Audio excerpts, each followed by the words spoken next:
So in today's class we will be studying about the nature of psychological data. First we will be studying about what data is, and after that we will study about the kinds of data that we collect for research work, and then in next class we will be studying the methods of collecting data for our research work.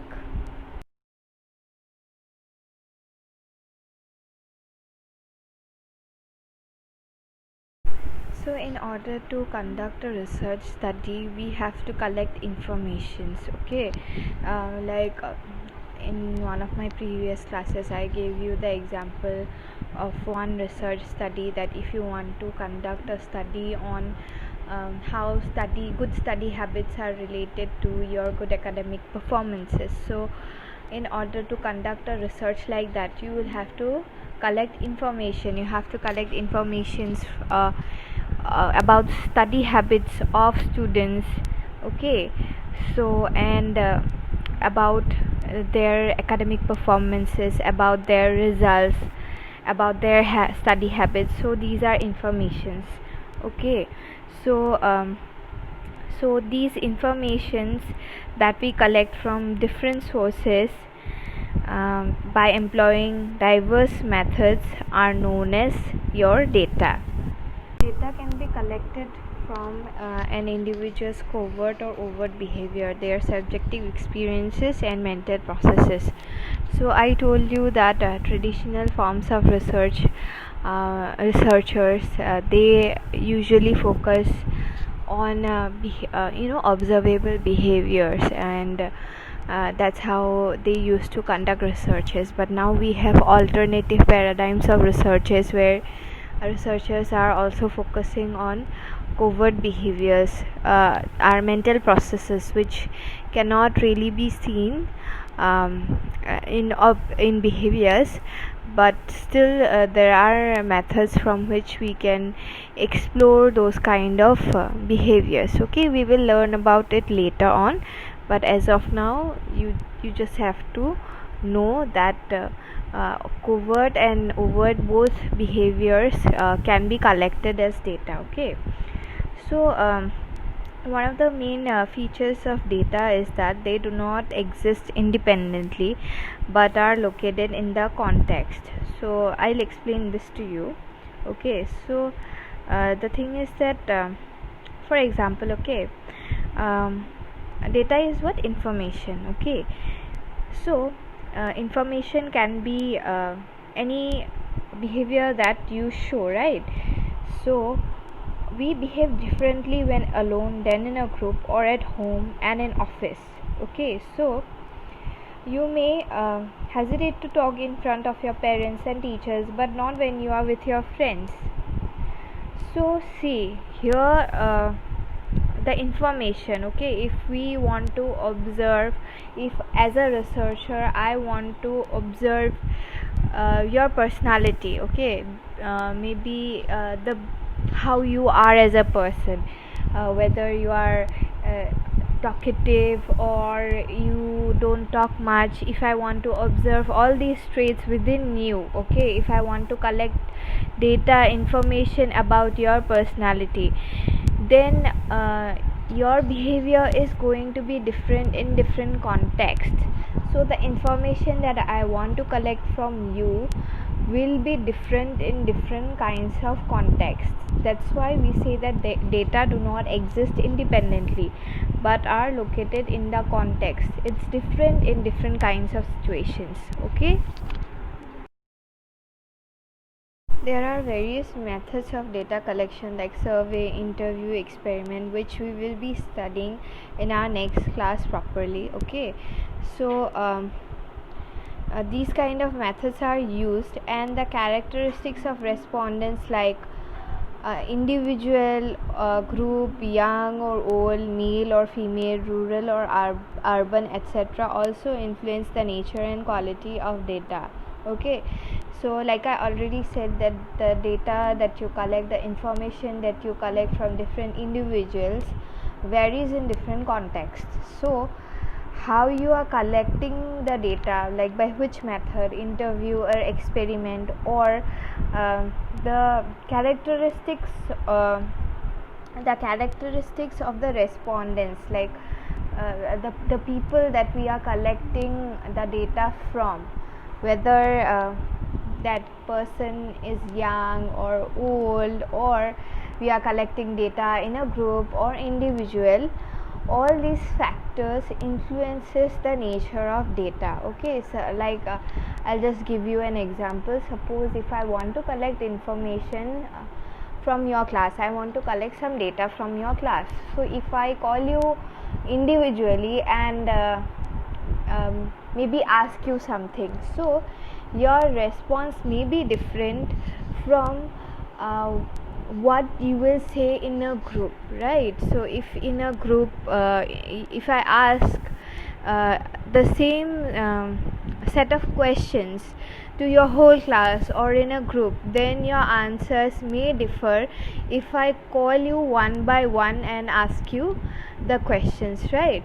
So this is how data varies in the context of these characteristics, like whether you are whether I'm taking the data from an individual or a group, or a young person or an old person, or a person from rural area or urban area. Okay, so all these things play a part when it comes to the quality of data. So in psychological research, different types of data or information are collected. So some of these types are, number one is demographic information. So when you are conducting any kind of research, so demographic informations are also collected, like name, age, gender, personal information, birth order, number of siblings, education, occupation, marital status, then number of children, locality of residence as an address, then caste, religion, occupation, income, salary. All these things are also collected. Okay, it's not necessary that you, when you are conducting a research, you have to collect all these informations, but typically in a psychological research we do collect demographic information. If not everything, then at least few of the things are collected. Okay, so sometimes you don't mention the names in research work, but maybe the age, gender, all these things are mentioned. So, things which are relevant to your study work, those things they need to be mentioned. Definitely, as of now, it will be a little difficult for you to understand that which one you have to include and which one you have to exclude, but later on, when I will give you more examples, then you will understand that according to the topic of your research, you will have to put these kind of informations. Okay, in some kinds of research, maybe age, gender, birth order, all these things will be very necessary, but maybe family income or education may not be necessary to be put. And in some kinds of research, maybe education, then locality, all these things will be more relevant, so you will have to put all these informations. Okay, so you have to see what kind of research you are doing and what informations are relevant to your study. Okay, so the next one is physical information. So this category includes information about ecological conditions, like what kind of area are you living in, hilly, desert, forest, then mode of economy, housing conditions, size of rooms, facilities available at home, in the neighborhood, in the school, mode of transportation, etc. So again, these kind of informations also are collected on the basis of if they are relevant to your study work or not. Yes, these are collected, but then all these informations may not be necessary or may not be relevant to your research study. So according to the topic of your research study, you will see that which are relevant to my research study. So you will collect these informations on the basis of your study. Okay, so the third one is your physiological data. Okay, so your physiological data may include your information about your height, weight, heart rate, GSR, EEG, then BP. All these kind of physiological information. So now again I'm saying that if it is relevant to your study work, then only you are going to collect these kind of informations. Okay, so suppose I'm just saying, if your research work is on, if you want to study something related to how biological basis influence our psychological behavior, then you have to include informations, you have to include physiological data like this. Okay,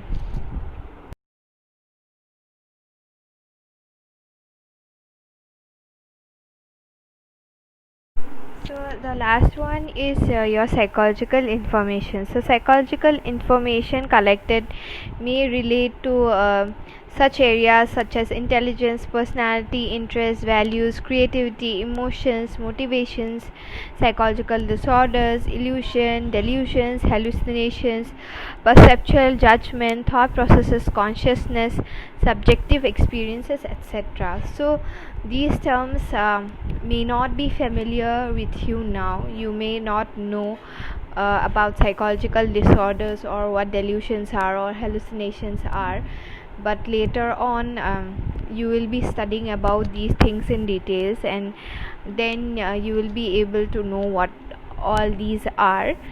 So these are your psychological information. Okay, so suppose you are doing a study on how intelligence affects your academic performance. So in this kind of study, definitely you will have to collect information about intelligence of a person, and there are various psychological testings by which we can measure your intelligence. I'm sure you must have heard about IQ, right? So we have different kinds of tests to test our IQ. So you will be studying about all these things later in your book. Okay, so we collect psychological informations like these also for our data collection. Okay, so the above information that I gave you, those information can also be collected in the form of categories. Okay, for example, high, low, or yes, no, these kind of categories we can collect, or we can give ranks to those, like for example, suppose motivation. Suppose we are measuring motivation among students of class 10. So and in that case, what we can do is that we can make some categories. Okay, we can make categories like motivation is high or low. Okay, motivation is present or not present. So we can make categories like that, and we can put the information collected in such kind of categories. Okay, so this is uh, this is all about your data collection.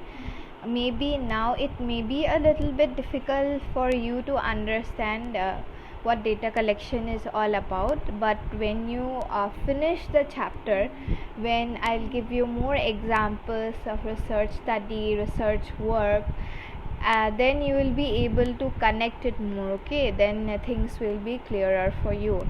As of now, if you have any kinds of questions, you can ask. Okay, thank you.